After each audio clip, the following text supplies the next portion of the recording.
दोस्तों, पूरी दुनिया कोरोना वायरस के दौर में जी रही है। पूरी लाइफस्टाइल बदल चुकी है और हम घरों में कैद हैं। जीवन की रफ्तार मंदी पड़ चुकी है, लेकिन इस बुरे दौर के बीच हमें एक पॉजिटिव चीज दिख रही है और वो है प्रकृति। पृथ्वी अपने घाव फिर से भरने में लगी है। इंसान के घर पर रहने के चलते भारत के कई शहरों में प्रदूषण कम हो चुका है। नदियां साफ हो रही हैं, इतनी साफ कि पानी पीने योग्य बन चुका है। इस बीच सबसे अच्छी खबर आई थी कि ओजोन लेयर का छेद भरने लगा है। लिहाजा दोस्तों, हम आपको बताने वाले हैं कि कोरोना का नेगेटिव पॉइंट दुनिया देख रही है, लेकिन जो पॉजिटिव पॉइंट है वो आपको दिखाते हैं कि अगर आपके हाथ से एक चीज छिन रही है तो दूसरे हाथ से कहीं बेहतर मिल भी रही होती है। हम आपको दुनिया की सबसे बेहतरीन जानकारी से रूबरू करवाएं, उससे पहले आप चैनल को सब्सक्राइब कर लीजिए ताकि ऐसे रिसर्च बेस्ड जानकारी आपको मिलती रहे। और कमेंट करके जरूर बताइए कि ये सकारात्मक पहलू आपको कैसा लगा। तो चलिए दोस्तों, शुरू करते हैं। नंबर 1, साफ हो रही है धरती की हवा। भारत में लॉकडाउन के चलते हवा काफी साफ हो चुकी है। सैटेलाइट से ली गई हालिया तस्वीर में दिख रहा है कि भारत के अलग अलग शहर जो भयानक प्रदूषण से जूझ रहे थे, वहां स्थिति शानदार हो चुकी है। प्रदूषण का स्तर बहुत हद तक गिर गया है। सैटेलाइट मैप के मुताबिक 24 मार्च से लेकर 24 अप्रैल के बीच पूरे भारत में नाइट्रोजन डाइऑक्साइड कंसंट्रेशन में तगड़ी गिरावट देखी गई है।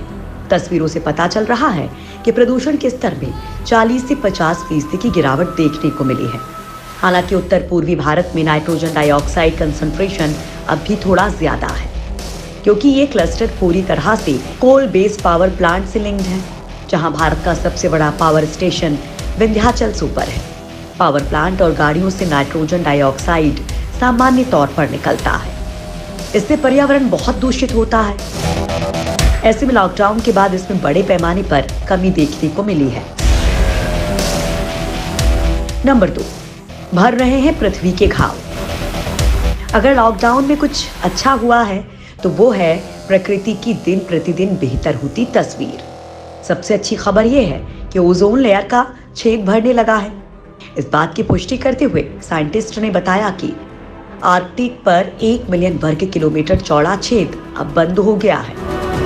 सबके लिए हैरानी वाली बात है ये, क्योंकि बचपन से लेकर अब तक इस ओजोन के बारे में हमेशा चिंता वाली बातें ही सुनते आ रहे हैं। बस पहली बार अच्छी खबर सुनने को मिली है। धरती की इस गंभीर समस्या का इस तरह से खत्म होना एक बड़ी उपलब्धि से कम नहीं है। ओजोन लेयर में 1 मिलियन वर्ग किलोमीटर क्षेत्र में फैला हुआ एक दुर्लभ छेद था, जो इस महीने की शुरुआत में वैज्ञानिकों द्वारा खोजा गया था। छेद होने के पीछे नॉर्थ पोल पर कम तापमान को माना गया था।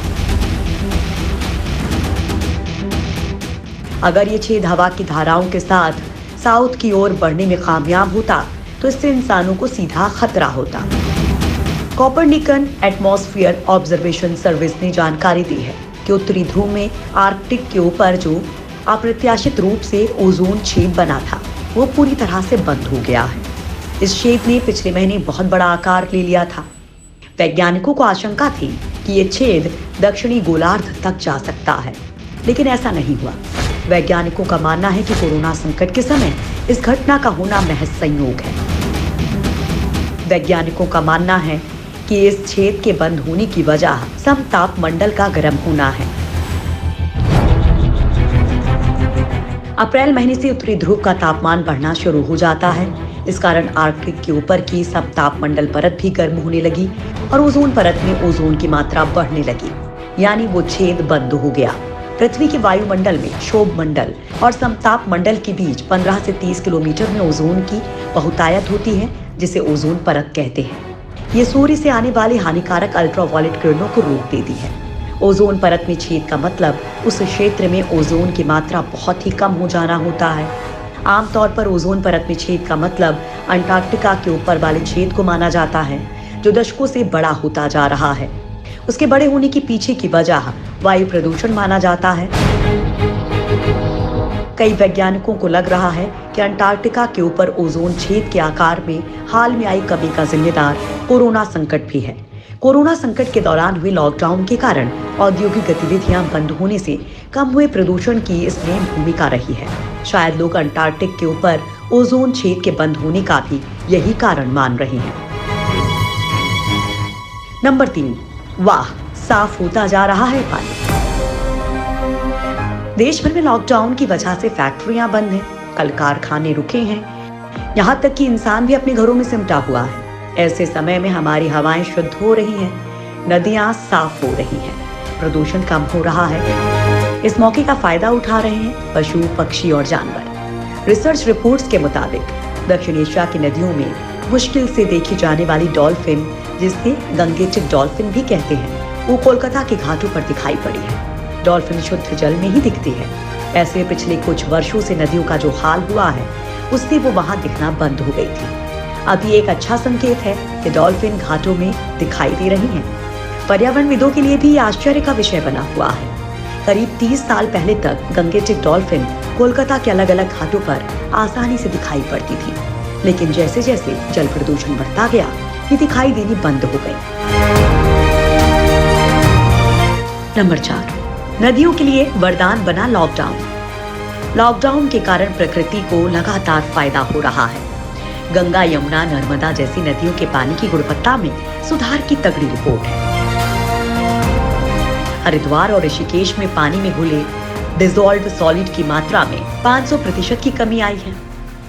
लिहाजा गंगा का पानी कई साल बाद पीने लायक हो चुका है। तो वहीं मटमैली नदी में तब्दील हो चुकी यमुना और नर्मदा का पानी भी बिल्कुल क्लियर हो चुका है। चूंकि जहरीला औद्योगिक कचरा भारत में नदियों के प्रमुख प्रदूषकों में से एक है और फिलहाल सारे कारखाने बंद हैं, लिहाजा इसका सकारात्मक असर नदियों पर पड़ा है। नदियों के पानी में 60% से ज्यादा का सुधार देखा जा रहा है। नर्मदा नदी के पानी में तो अब पशु पक्षी आजाद घूम रहे हैं। फिलहाल नर्मदा का 10 फीट की गहराई तक का पानी साफ दिख रहा है। पारदर्शिता बढ़ चुकी है। नर्मदा के पानी का TDS पहले 126 मिलीग्राम प्रति लीटर मापा गया था, जो अब 70 तक पहुंच चुका है। आपको बता दें कि मिनरल वाटर का TDS 55 से 60 मिलीग्राम प्रति लीटर रहता है। नंबर 5, नासा ने बताया साफ हुआ देश का आसमान।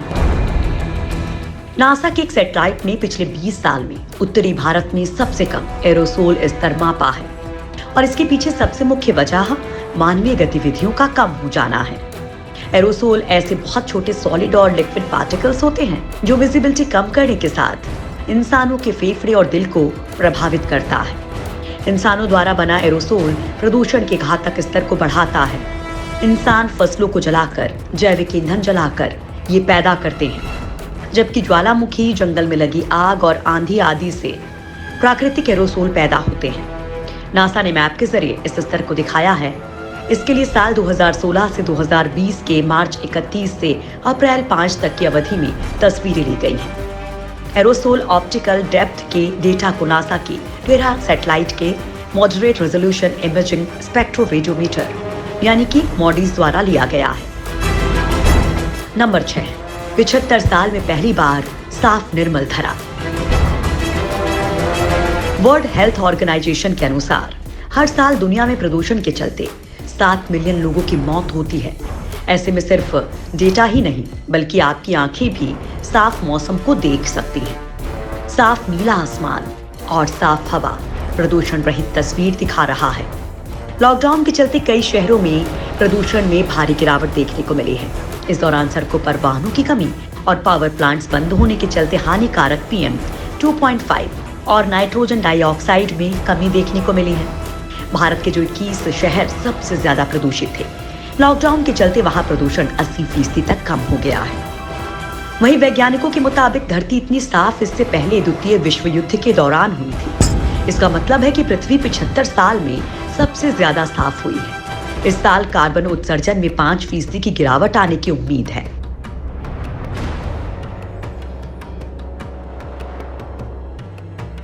नंबर 7, मुंबई में दिखाई दिए हजारों फ्लैमिंगोस।